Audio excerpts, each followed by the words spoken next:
Ya, halo. Kita bertemu lagi di pertemuan struktur diskrit yang masih membahas mengenai graf. Oke, berarti kita cek.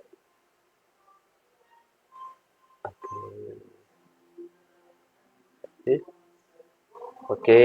Jadi kita lanjutkan kemarin tadi kita sebelumnya membahas mengenai tipe-tipe graf. Sekarang kita mau ada beberapa graf khusus.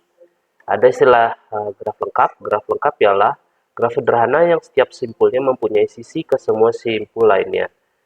Jadi dengan kata lain, eh, graf lengkap itu setiap titik ada garis. Jadi dari sini ke sini ada garis, dari sini ke sini ada garis, sini ke sini ada garis. Setiap titik itu pasti ada keterhubungan. Ini yang disebut dengan graf lengkap. K6 ini graf lengkap. Nah, ini contoh satu-satu. Sorry, semua ini graf lengkap. Ini satu, ini dua, ini tiga, masing-masing bisa ke lainnya.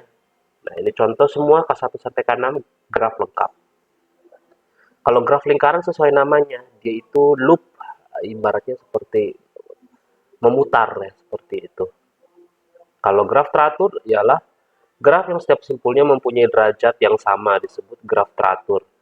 Jadi derajatnya itu sama. Jadi ini ada derajat itu kan jumlah garis yang dia miliki. Misalkan ini yang di tengah ini dia garis yang dia miliki ada tiga kan. Satu, dua, tiga. Ini juga sama. Satu, dua, tiga. Satu, dua, tiga. Jadi ini disebut graf teratur jika dia derajatnya itu sama. Oke, ini latihan saya skip. Tadi graf teratur, ini graf khusus ya. Ada namanya lagi graf bipartit, yaitu adalah graf G yang himpunan simpulnya dapat dipisah menjadi dua himpunan bagian, V1 dan V2. Sedemikian sehingga setiap sisi pada G menghubungkan sebuah simpul di V1 ke sebuah simpul di V2 disebut graf bipartit dan dinyatakan sebagai notasi seperti berikut. Jadi ya seperti himpunan. Jadi ini kan graf. Ini graf. Abaikan yang lingkaran ini dulu. Ini sebenarnya graf kan. Nah, kita bisa kelompokkan yang ini menghubungkan ke sisi yang ini. Yang ini menghubungkan ke sisi yang sini. Jadi bisa dibikin dengan notasi seperti ini. V1 ini himpunan titik-titik vertex ini, V2 himpunan titik vertex ini. Nah, hanya representasinya saja. Nih, ini juga sama, ini contoh seperti itu. Oke, saya skip. Terus kita membicarakan mengenai bagaimana merepresentasikan graf, bagaimana kita menggambar, mendeskripsikan graf. Kita bisa pakai matriks, matriks ketetanggaan AIJ. IJ-nya itu satu jika simpul I dan J bertetangga, 0 jika simpul I dan J tidak bertetangga. Contoh begini, 1, 2, 3, 4 ini graf. Kita bikin matriks. Nah, baris ini, kolom ini adalah kolom satu, kolom 2, kolom 3, kolom 4. Ini baris 1, baris 2, baris 3, baris 4. Ini melambangkan sisi. Satu-satu berarti satu-satu ke dirinya sendiri. Nggak ada loop kan berarti 0. Satu kedua, satu kedua ada satu, satu kedua.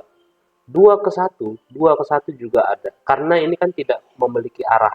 Jadi kita harus tulis dua kali, satu kedua dan dua ke satu.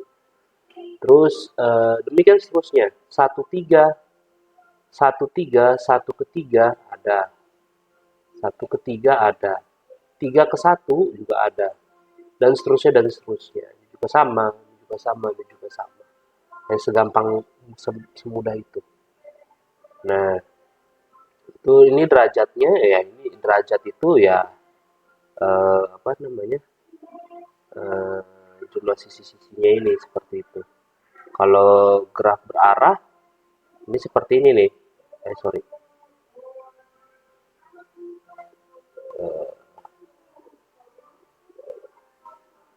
Ini saya skip saja. Kalau graf berarah ya berarti ya di kolom yang ada ini bukan graf berarah, ini saya skip saja. Ini ada bobot. Ini graf bobot. Jadi sebelumnya saya kan bilang ada graf bobot. Nah, ini representasinya agak beda. Misalkan dari A ke E itu bobotnya adalah 10. 10. Kalau misalkan di sininya tidak ada bobot, ya kita tulis satu atau 0. digit. Nah, tapi kalau ada bobot dari A ke E 10, magnitudo 10. Kalau A ke A dirinya sendiri ya kita bikin infinite tak terhingga karena tidak ada. Kalau A ke C tidak ada kan, A ke C tidak ada ya kita bikin bukan nol ya, tak terhingga seperti itu. Nah, contoh lain kalau menggunakan bobot. Bobot ini tadi kayak misalkan kayak jarak berapa kilometer, kalau misalkan ini peta, seperti itu. Matriks bersisian. Matriks insidensi atau bersisian adalah representasinya sebagai berikut. Jika simpul I bersisian dengan sisi J. Ini cara-cara kita membuat merepresentasikan ini ya, graf. Ini tadi itu yang pertama itu kita melihat ketetanggaannya. Satu tetangga dengan dua, satu tetangga dengan tiga, satu tetangga dengan empat. Kalau ini sisi. Jadi bedanya lihat perhatiin yang ada di baris itu adalah 1 2 3 4. Yang menjadi kolom adalah bukan 1 2 3 4 lagi tapi garis 1, garis 2, garis 3, garis 4. Nih garis 1, E1, garis 2, garis 3, garis 4 dan garis 5. Jadi misalkan ini 1 E1, 1 E1. Oke, ada. Satu itu dimiliki dengan E1, betul. Satu dimiliki E2, ya. Satu dimiliki E2 juga. Satu dimiliki E3, oh tidak, tidak ada. Satu ini bukan, maksudnya yang garis di dalam garis E3. Satu itu bagian dari garis E4, ya, satu bagian garis E4.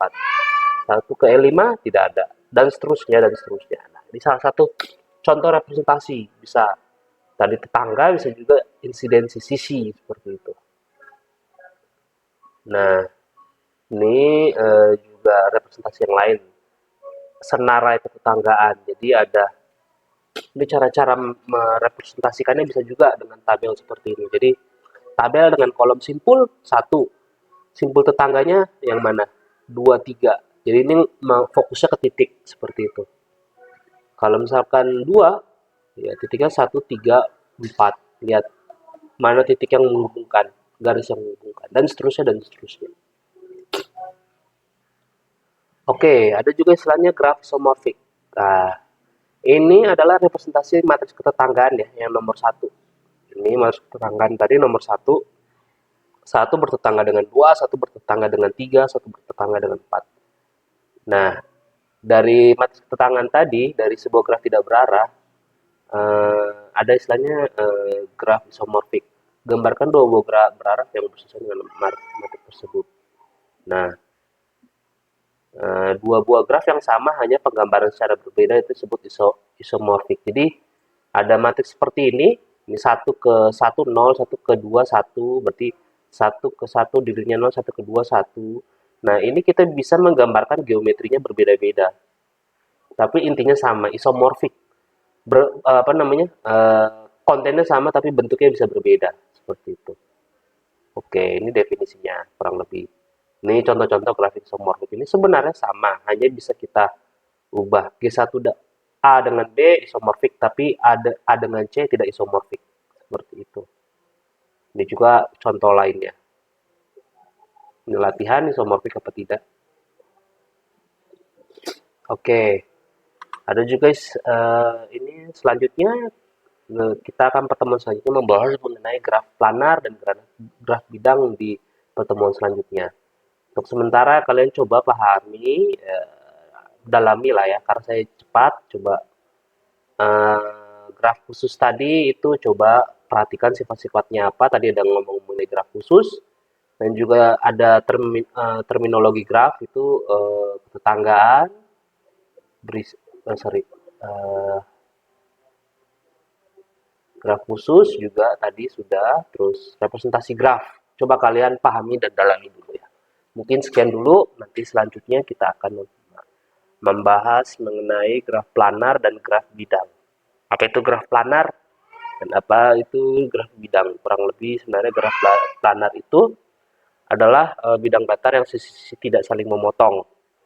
Nah, disebut graf tidak planar. Ini contoh aja. Mungkin nanti selanjutnya ini contoh graf planar. K4 ini bisa disebut, ini kan memotong kan, ini yang ini sisi yang ini memotong. Nah, ini kita bisa ini bisa kita ini namanya graf tidak planar. Nah, kalau graf planar itu seperti ini, kagak ada yang apa ya namanya, dua buah garis yang saling bersinggungan lah seperti itu, tidak memotong, hanya segampang itu. Kalau bidang, nah ini planar, ini tidak planar, ini planar, bisa diubah dari tidak planar menjadi planar. Nah, itu nanti selanjutnya kita akan bahas lagi. Oke.